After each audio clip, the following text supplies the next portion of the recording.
Hello, hello, hello, and welcome to the Long Road Podcast. The journey goes ever on with the Long Road. This episode, soaking in salty water surrounded by Romans. After a couple of months away, join the Long Road back on the road as we enthuse about our upcoming American Wilderness Odyssey tour and the fabulous UK locales it is taking us to. Steve Bonham introduces a new song he's been working on about freedom. Kev Moore takes us back on his Camino travels, and the Bishop, that's me, I bring you up to speed on my baking antics. The Long Road Podcast is exploring the world of the troubadour, the adventurer, the vagabond. The world isn't beige, it isn't processed, it's authentic, it's rich, and it's real. If those are the sort of sentiments that make your brain light up, then hop on board. We are embracing all of those things, we're celebrating all of that, and we'd love it if you joined us on the journey.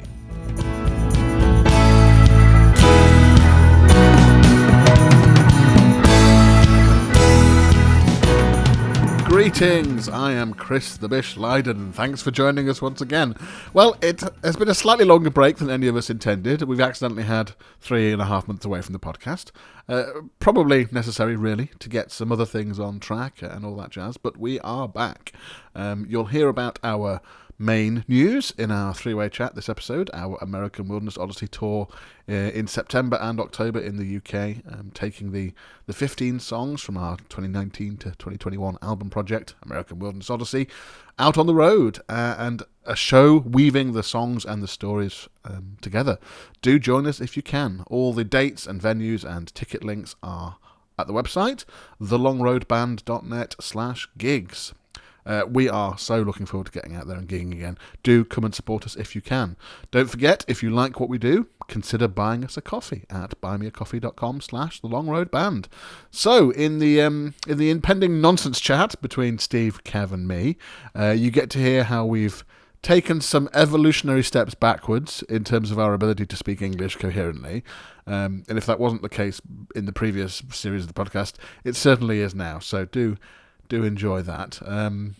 We give you a little insight into each of the cities or the towns that we're visiting on tour. So I'm going to hand over straight to me.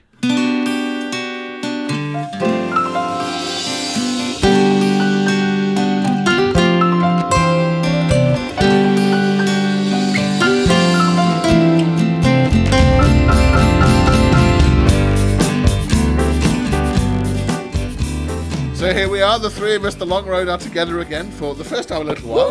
Break from the podcast over the summer to recharge our batteries, recharge our juices, work out what the hell is going on in the world again. But we're back together again for another hour, three-way chat. And I think we've missed it, haven't we, chaps? Have we missed it? Yes, absolutely. Absolutely. Silence at that point, nothing. The Zoom cuts out at that point when I say, haven't we missed it? Yes, I suppose. Anyway, I best do my traditional intro because I want to see what languages you've learnt over the summer. So, we've all been very, chilled out, not doing anything, no, nothing going on. So I presume we've all learnt a new language. So we've got Steve at home in Derbyshire. Hello, Steve. What language have we got today? Gadzooks Carruthers. Gadzooks Carruthers, indeed. Quite agree with you. Yes, that's posh. It's the Norman English of Cheltenham. It's been so long, we've forgotten how to speak. This is going to be a good episode, everybody. Who is this Norman English character? Kev is at home in Spain. How are you, Kev? Tinariwen. Tinariwen. Wow, what does that mean? I'm melting. It's not actually a language. It's the name of a band from Mali. Fair enough. Why not? Now Kev is in Spain at home right now, and the heat is wild there right now. Apparently, it really is insane. Yeah. Dear listener, Chris and I are watching him dressed in but a brief loincloth, melting in his studio. You might think he's kidding there, dear listeners, but he's not. And after the show, there's going to be bids opening on who wants the footage from Zoom. So just PM us with your bid, and we'll see where we get to. I think. So here we are. We're doing the podcast again after a little break. And what the hell is going on with the Long Road? Well, the big news is we are going on tour around the UK. Woohoo! We're going to make some music. We're going to be in a room with people, and we're going to be making music, and it's going to be great. So we're going to get ready for it, as listeners, as to where we're going. Listen out for your hometown. So we're going to Ashby de la Zouch, Manchester or Salford, depending on your view of the world. We're going to Bracknell. We're going to London, Eastbourne, and then we're finishing in Bath at the end of October. So these are dates throughout September, October, starting in the middle of September in Ashby, and then throughout September, October, finishing at the end of October in Bath. If you go to the website, thelongroadband.net/gigs, you can see all the dates and get all the ticket info. It's all on there. So do come and join us. And how do you guys feel about the prospect of going out to make music? Well, pretty good. I'm glad we're finishing off in Bath because we'll need one. And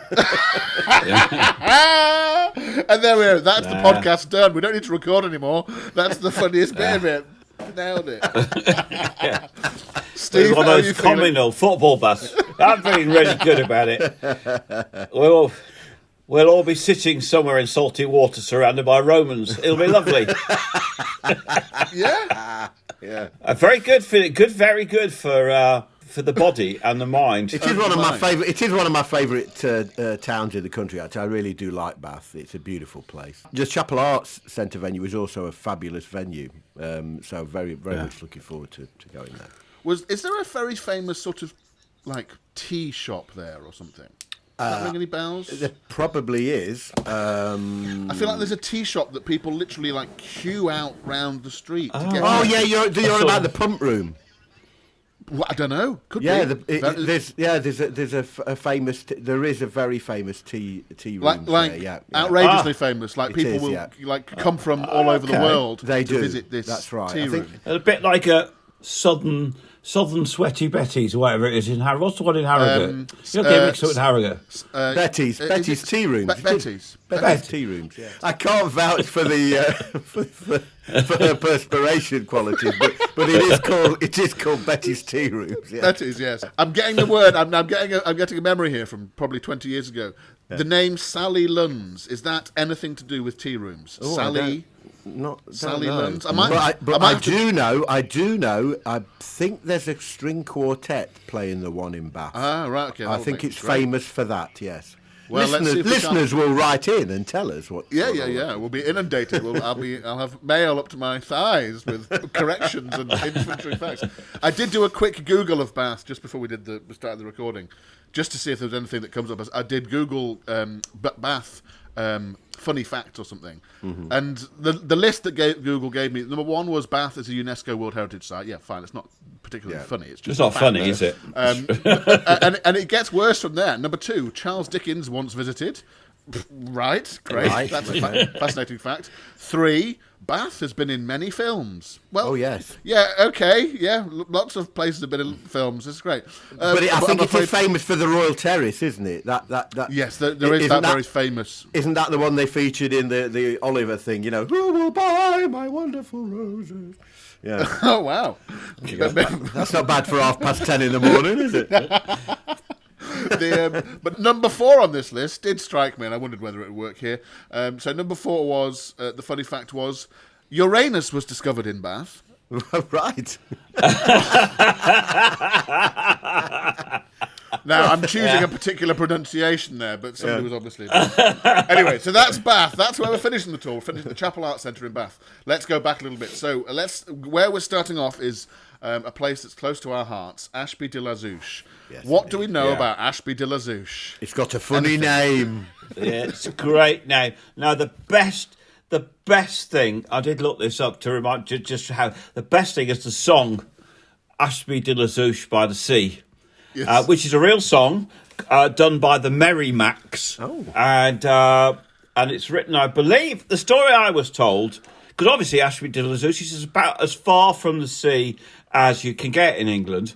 But if you're flying an aeroplane and you're American and you're used to those big distances, by the time you look out the window, you probably are over the sea. Yeah. So he wrote a song, and it was a kind of hit, and it has these lyrics: "Where the sky is blue and the cows are full of moo." In Ashby, Ashby de la Zouch by the sea, and it goes on. It goes on, Christopher. Who wrote this song? Was it Baldrick from Blackadder? I don't know. If you want to smooch and be happy as a pooch, go to Ashby de la Zouch. Boom, boom, boom. Boom! Wow, that's a rhyming couplet to award Happy winning. as a pooch. Yeah, and the line "cows are full of moo" is repeated many times. Well, once you've written gold like that, you've got to keep using it, haven't you, My really? thoughts exactly. Yes, indeed. I did a quick Google of Ashby before we went on again, and it's famous for its, well, in olden days, I suppose, coal mining and brick making, apparently, but also apparently ribbon making. It was the centre of now that's ribbon true. making, Yeah. which is interesting. And the thing I enjoyed about reading about its sort of origins was the reason it's called Ashby de la Zouch is because it was owned by a guy called Baron Zouch, and I'd never thought about. Wow. I never thought about the Delam, so the Delam French bit of it being like of the or owned by, and in the 12th century it was owned by a Baron Zouch, and that just sounds like it sounds like a cartoon character. It's or a pantomime villain, isn't it? yeah, absolutely. It's Baron Zouch. Oh no, it He'll isn't. walk on with this huge moustache that gets moustache, yeah. bigger each scene. And That's right. When you said his name, I just saw a waxed moustache. Take your eye this out. very, very thick French accent and sort of not understanding the locals. Baron Zouch, you can't make it up. Ashby is very close to all three of our hearts because we did the Festival of the Artisan there earlier in the summer. So we're playing there on the September the 17th at the Venture Theatre in downtown Ashby de la Zouch, as Kev was calling it. Still makes me chuckle, that does. The idea of this bustling metropolis outside, and It'll be like a completion of a circle, though, won't it? It'll be quite emotional to actually be there in the venue and real people coming, real people. And it's gonna, Beautiful venue too, isn't it? yeah, Beautiful venue. Lovely venue. Looking forward to being back there. Then the next day, September the 18th, we're in Manchester. Well, it's actually technically Salford because the venue is called Salford Arts Theatre, and obviously very close to my heart because I live in Manchester. The funny thing I've always felt about Manchester and Salford is I never really realised that Salford and Manchester, until I started living here, it's just a river that divides them. They're smashed right together, really. Yeah. And you're walking through Manchester and you cross the river, and then all of a sudden you're in Salford, another city, different city. So actually, it's kind of funny sometimes when things are advertised as in Manchester or in Salford. It's basically, literally 30 seconds walk, and you're in technically the next city. What do we know about Manchester? Any thoughts? It's a city I'd love to know better. I think it's a cultural, goldmine, really.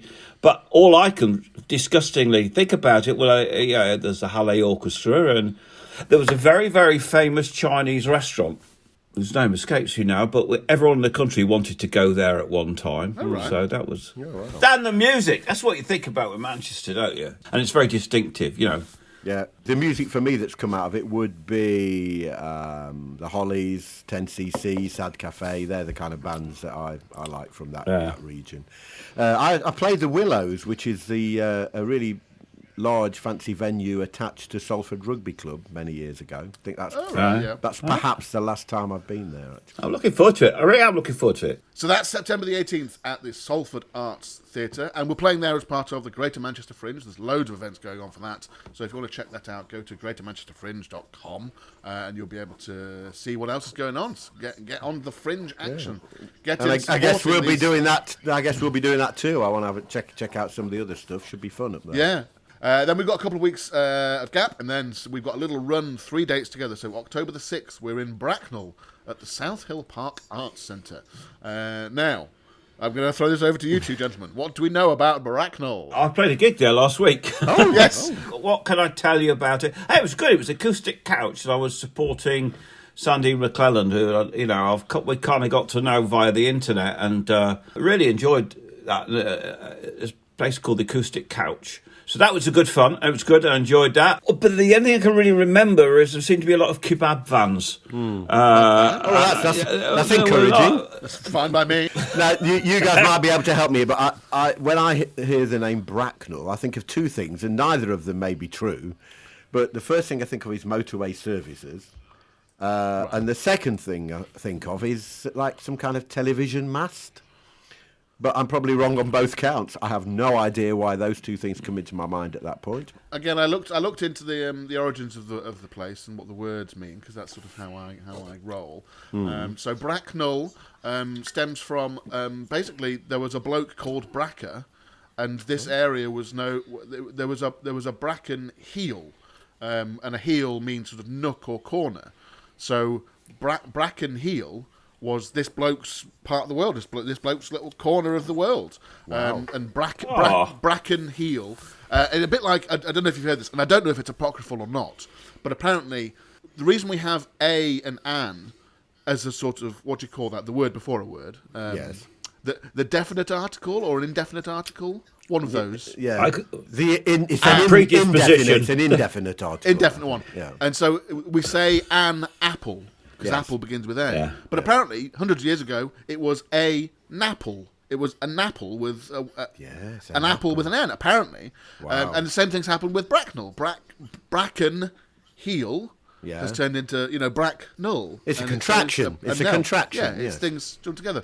Anyway, so that's where Bracknell comes from, apparently. A bit of land belonging to a bloke called Bracker. Wow. Well, that certainly girds my loins for the performance. I can.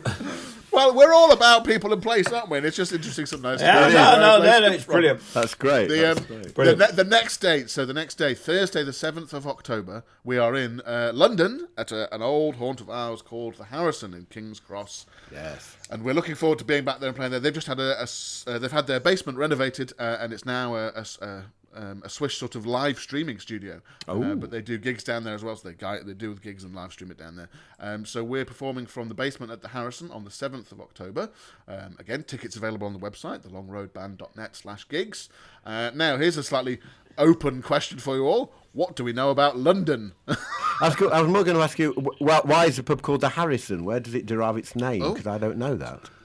I don't know. Let me Google whilst you guys are talking about something. Jolly good. I love London. I love London. It's a crazy place, and we can't really have a conversation about London, can we? Because that would be like we'd be here for 4 days just getting through. We would. And it's a big place, Kev. It is a big place. Sprawling. It's a big Sprawling, place. I would say. Sprawling. Yeah.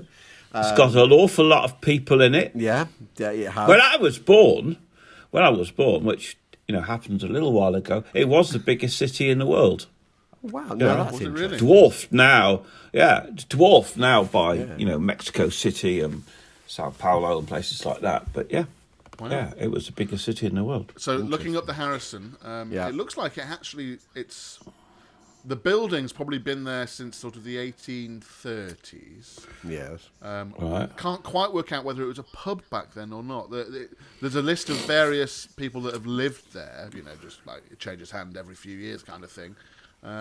It says the pub was rebuilt in the 1930s, so it's an old pub. It's been there for 100 years. But hard to know, hard to find out anything else more about it. I mean, I like it because it's one of those sorts of pubs that I like because it's got a nice interior, it's got plenty of seats, it's somewhere you could sit and have a nice drink and a nice meal and have a conversation. They do coffee. They do coffee, and they've got a nice gig room downstairs, and it's sort of what I want. It's what I want from a venue like that, really. Yeah. So yeah. I mean, It's a great room downstairs, and there are several venues, and we've played some of them, like Dublin Castle. And for me, it's up there with that because it's got, when you walk down into the basement where the music room is, you're going to hear a good music. I don't know why it has that effect, but it's imbued with. It's that this is a place descending where into the depths, isn't it? To the music's made down here. This is a place for it's an adventurous place. I love that feel. It's got a great atmosphere, and we've had some brilliant gigs there over the years. Yeah. Looking forward to that one, Bish. and then the next I'm night, looking forward to them all. October the 8th, we're in Eastbourne. What do you know about Eastbourne? It's by the sea, which makes any place by the sea is a winner for Any me. place by the sea, absolutely. Maybe we can go for a swim in the afternoon. Bit like Ashby de la Zouch, Ashby de la Zouch, Eastbourne, Yes, we're starting the tour at Ashby by the Sea, and it's not the finish of the tour. I'm looking forward to it. I mean, it's quite, and apparently the venue is fantastic. It's a new venue. Well, there we go. So that's our tour, and we're going. We're going, as far around the country as we can. The Midlands, and then down south, and down to the southwest as well. If there's anyone listening that knows of somewhere near them that we're not going to, let us know, and we'll see if we can get there. We'll go anywhere. Us. Yeah. We should say we're just waiting for the Irish government to let us in to play Dublin. So that's on the cards. But that's absolutely dependent on changing government policy there. But that will be a hell of a gig, you know. We'll taking the band over to down in Temple Bar. It's going to be great fun. One of my favourite cities. Yeah. And then we'll be back with more gigs next year on that tour. The tour should run and run. We might take it to Edinburgh.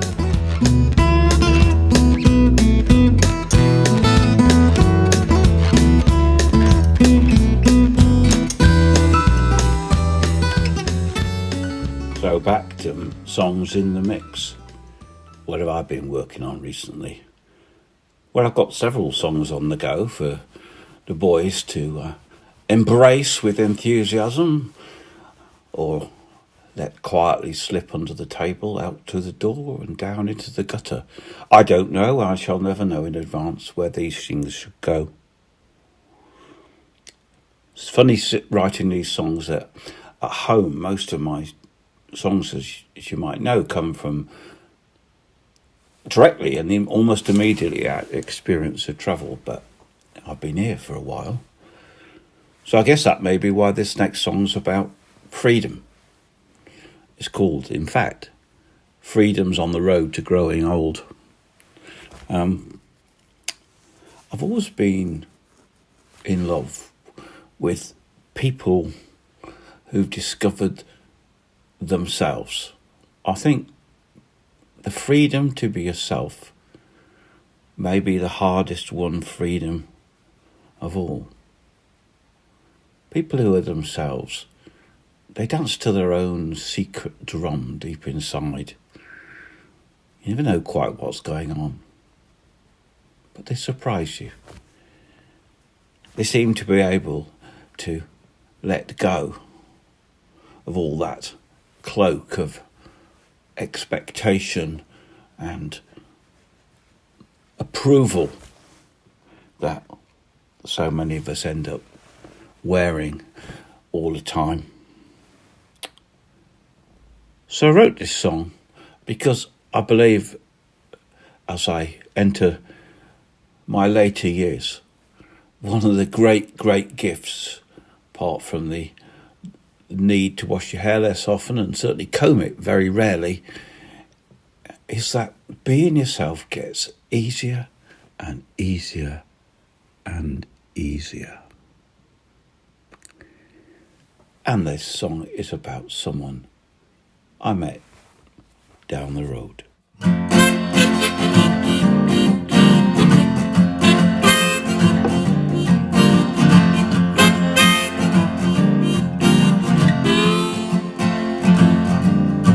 She was a bareback rider in a state rodeo, headed out of Austin with a Cotton Eye Joe. Drank a lot of whiskey, took a lot of pain, gave it all to Jesus, gave it back again.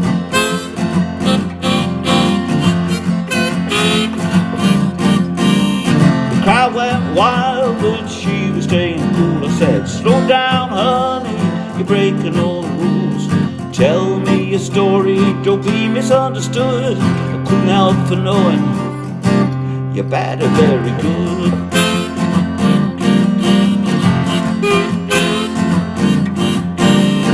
Live our lives in each other's arms, or see we die alone. Don't be afraid of the bears in the dark when you're lost in the twilight zone. Freedom's on the road to growing old. I said freedom's on the road to growing old.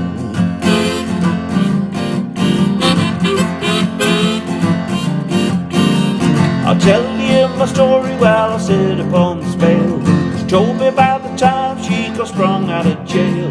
The school and home and sitting down, she was mighty disinclined, looking for a place where she was less confined.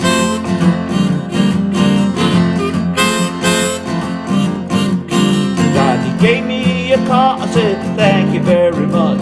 There's holes in the door, hop for Odo in the clutch. Drove it to the coast, sailed across the sea, hung a while in Reno, in fine company.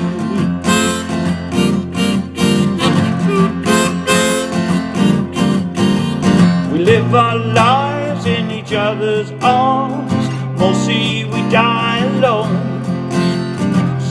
be afraid of the bears in the dark. You're lost in the twilight zone. Freedom's on the road to growing old. I said freedom's on the road to growing old.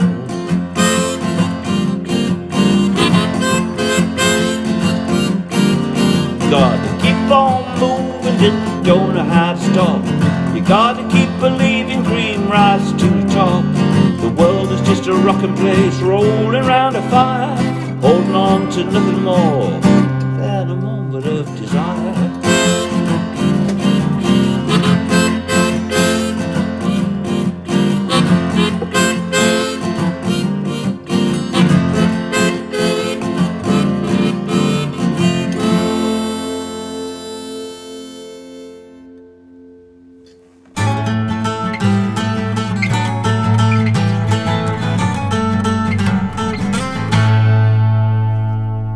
Hello everyone and welcome back to Kev's Cafe Corner. I think I must have left you hanging on for months when I last spoke to you and announced that the next episode would be The Day from Hell. So if you still got your fingers on that cliff edge, I do apologise. I think it was Thursday the 21st of October that you left me. I was in a place called Barreiros. And so let's begin by a bit of a précis, really, for those of you who might be joining the podcast for the very first time. I set out in October of 2020 to walk the Camino de Santiago de Compostela from Santander all the way to Santiago. And it's been a tremendous journey, and I'm still on the way. From a podcasting point of view, I have arrived home now, you'll be pleased to know, being as we're in the end of summer 2021. But I'm going to start off with Thursday, October the 22nd. And today I'll read directly from my journal.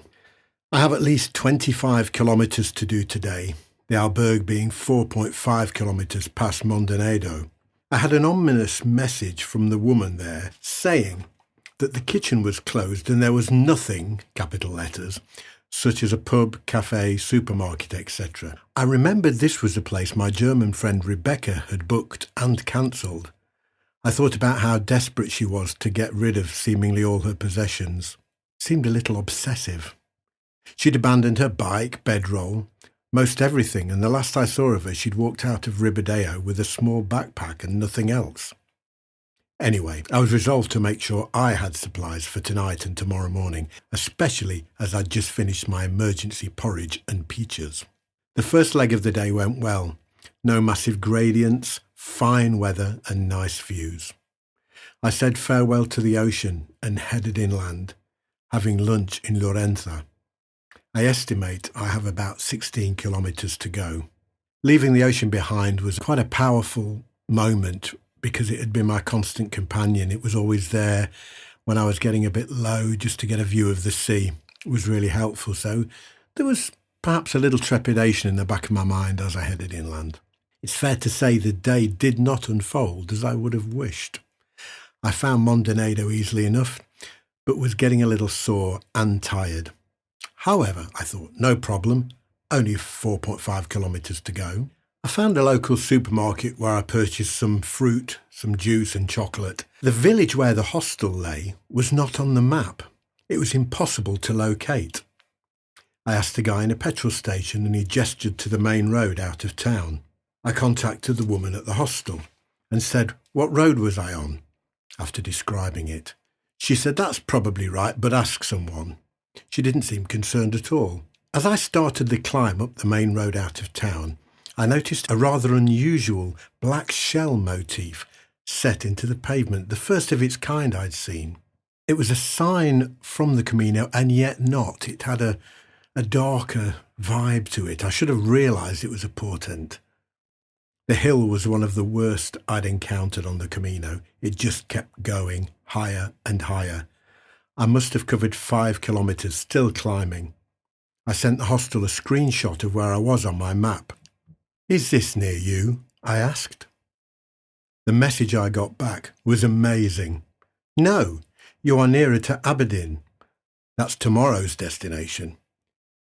They said they'd cancel my booking and I should keep going.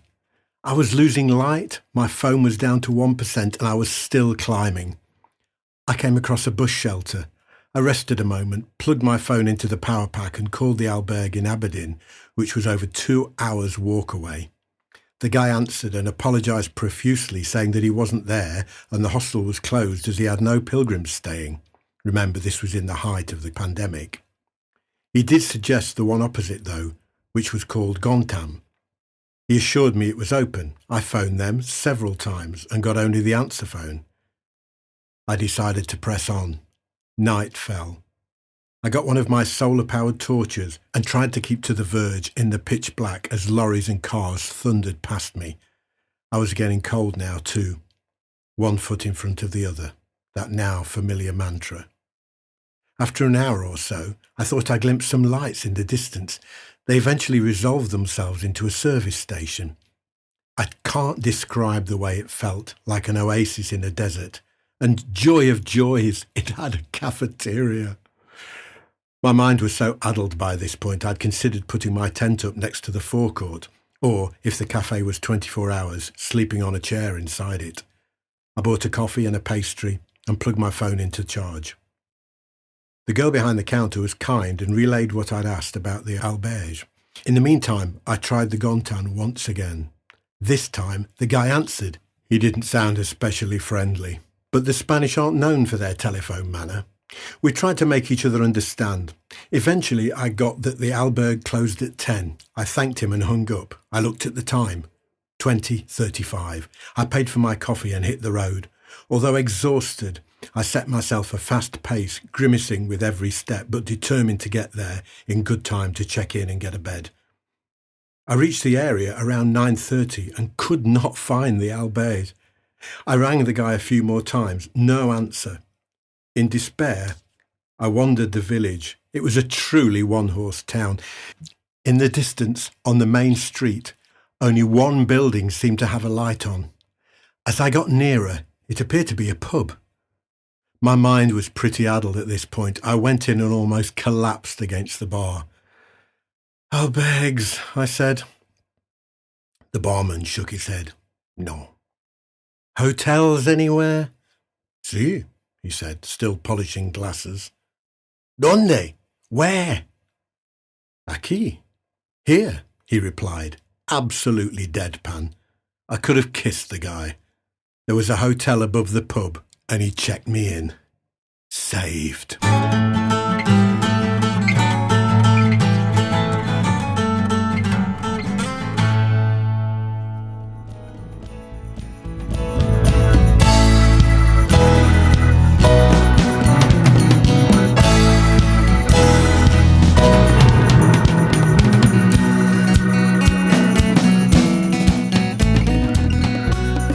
I speak to you now, I have just finished off a sandwich made with the product of what is quite literally Bishop's Daily Bread. Well, I mean, I don't make bread daily, but I made bread today, and successful it was too.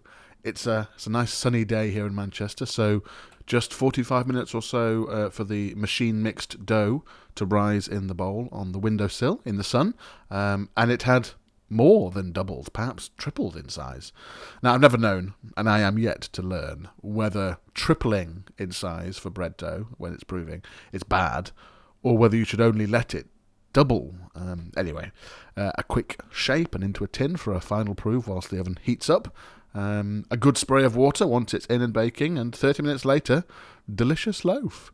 And this one worked really well, sort of, to me, reassuring and pleasing and fabulous to eat as well. Not all of my recent loaves have been this way. After reconnecting with an old pal of mine recently and we discussed our baking journeys through lockdown, we couldn't work out if my recent bread underwhelms were down to kneading or not kneading enough, or elderly yeast, or overproving, underproving, too much heat in the oven. In particular, attempts at a tiger loaf, 2 attempts in as many days, neither of which worked very well. The loaf itself, freeform, so not in a tin, it would spread and spread. So once baked, it was only 4 or 5 centimetres tall and as big as a dinner plate. I finally managed to get some rice flour for the tiger coating, which basically did work, although the first time the oven was too hot and the loaf was in too long and it did burn. But the second attempt, the tiger coating was pretty good. But as I say, the loaf underwhelmed massively. Today's bog standard white loaf, though, thoroughly whelmed. Over the summer, I've also taken to having an actual proper butter dish with like a lid, like some bougie, I don't know what. So anyway, I've always got to hand now some room temperature butter, which for a white loaf like this works a treat. A soft loaf always results when you've used butter rather than oil or whatever. Now, I've got various other baking exploits to talk about in the coming weeks, including fruit scones and the lies that recipes tell you. Another attempt at croissant making from scratch, and we have learned, progress has been made. Also, homemade cookie dough balls that you freeze before you bake them, so you can have cookies pretty much on demand, effectively. Anyway, it's enough from me for this week. I'll bring you up to speed on all those things in the weeks to come. I'm just going to nip and sneak another slice of this delicious loaf of bread. Until next time.